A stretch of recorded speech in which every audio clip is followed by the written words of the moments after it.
My first question is, what's the most recent thing you've written? Ooh, let's see.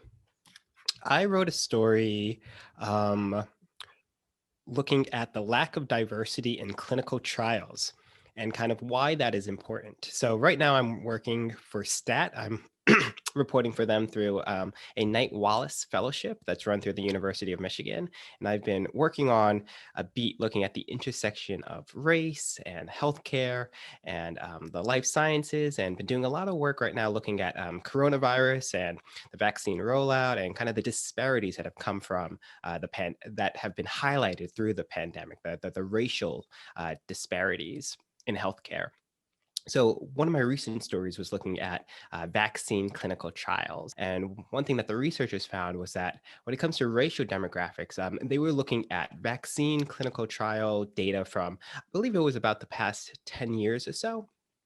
And what they found was that, a good number of these clinical trials aren't actually recording the data of the demographic data, the racial data of their participants. And that's interesting because we want to make sure that we have drugs, we want to make sure we have therapeutics, we want to make sure we have treatments that can really work well on members of the entire population. Okay, that sounds cool. Thank you. It's a lot of I've just been doing a lot of medical reporting for the past several months, as many science reporters have. Background wise, I've written mostly about, before joining stat, I wrote a lot about archaeology and paleontology and a bit of space, so like things that were dead, super dead, dead a long time ago, and then things we just have no idea, right? When it comes to space. But being able to switch gears and report on, the biggest story of my lifetime, of many of our lifetimes, has been a rewarding challenge, I would say, with my reporting on coronavirus, but also just my reporting looking more deeply at kind of the medical infrastructure, if you will, that set the stage for what we're seeing right now when it comes to these disparities. So it's been very rewarding, but challenging work. Writing about stuff that really impacts the readers who I'm writing the work for has been very, impactful. Being a part of STAT during this pandemic, which STAT has been brilliant throughout. It has really been a beacon to go towards for good information, good resources for navigating through this pandemic. That has been a highlight. Being a part of this newsroom has been a highlight. So on like a grander scale, just being a journalist at a leading health and medical publication that really values diversity, but also values um, um, um, uh, bringing attention to racial inequities has been a remarkable point in my journalism career. And you kind of touched into this, but Mhm. what prompted you to write a children's book? Actually, if I have one quick second, I will be right back because I think there's something really fun that I'd like to share with you. Okay. Hey there, Elizabeth. Sorry about that because you had asked. I realized I have on me. So, like I said, I had always been interested in dinosaurs. When I was a kid, I don't know if you could see this, I wrote my first dinosaur book Oh my called gosh. Dinosaur Names and Other Stuff by Nick St. Fleur. And I had written on loose leaf paper. I had drawn a bunch of little dinosaurs. This has a number of pages. So this is what I was like a real little kid. I'm sure I was probably about, you know, I don't know if I was like 5, 6, 7 or something.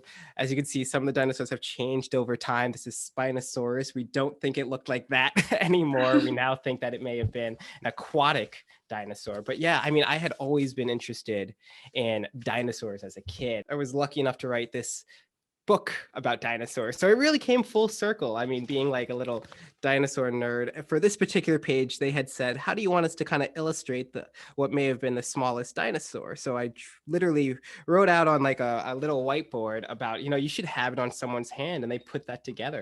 It's just been a very rewarding experience to share my curiosity and kind of my passions with kids because I was that little kid who would have wanted to, read this book when I was little. When I wrote this particular story, about dinosaurs and T-Rexes and how they may have had feathers for the New York Times magazine for kids.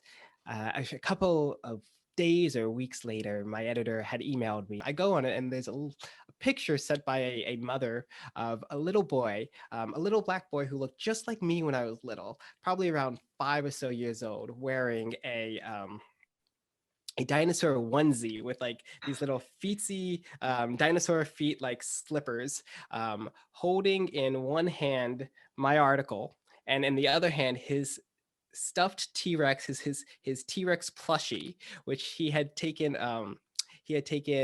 cardboard and had cut out little feathers and put on his T-Rex after reading my story about how some T-Rexes, there's still debate over whether or not they had feathers or not. And I was just like so touched to see like a little kid who looked like me reading my article and really just loving it, taking so much away from it. It really it touched me. It was a highlight of my journalism career, just to see a story like that had that kind of impact on young minds.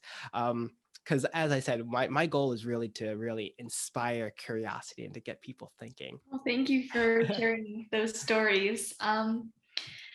And what do you wish you knew before you went into journalism? Or what advice would you have for students interested in this work? I think being in journalism has really given me the opportunity to kind of check my own privileges and realize that I wouldn't be where I am right now if I didn't have as supportive a family as I did, who was able to support me financially. And that's a problem in our industry. Not everyone has that same support. A lot of people get really good positions because of where they went to grad school, where they went to undergrad, myself included, who they may have met, networking and such. And I don't know if that's necessarily how journalism should be staffed. I would like young people who are interested in journalism to be very aware of that. But I'd also like them to know that, some of the work you do here can be so rewarding. It really can. So yeah, I mean, there is a lot of fun in journalism, but it's also it's a tough career, and it's a career that has a long ways to go in terms of equitable being equitable at all stages, diversifying its ranks at all stages, and making sure it's highlighting those stories that aren't always told, especially by journalists who might know it best. This is really fun, Elizabeth. I'm enjoying the conversation. I mean, you're a writer. Are you thinking about going into journalism, or are you thinking about, continuing to write? What are your kind of hopes and goals? Well, journalism is one of them. That would be something really fun, I think. But also, so my dad is a physician, so I've also heard stories from him, and that life kind of seems fun.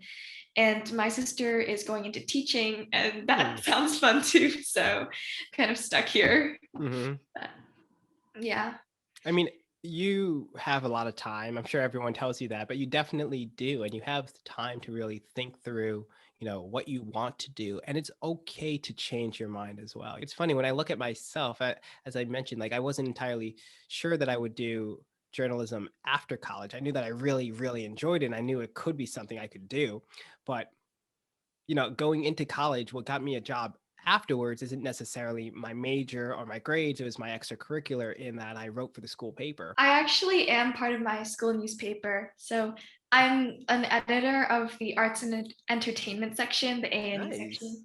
So yeah, I've been doing that since 7th grade, and that's really fun because I love, like movies, books, and music, and Yeah. writing about all of that. So I actually wrote a piece for Teens in Print recently about how I've come to appreciate visual arts more. And I talked about how my parents used to drag me to museums, and I would be like, okay, now I have to stand around for an hour. And then how writing with my school newspaper and in the arts and entertainment section has really like changed my view of visual arts. And this so my first assignment was Frida Kahlo, and that changed how I saw art. It wasn't something that like my parents had to drag me to. It was something really fun and exciting. Oh, that's great. I mean, I really enjoyed our conversation, Elizabeth. I think you're a very bright young woman, and I think you'll do some really, really incredible work with whatever, avenue or path you decide to pursue. Thank you. I had so much fun too.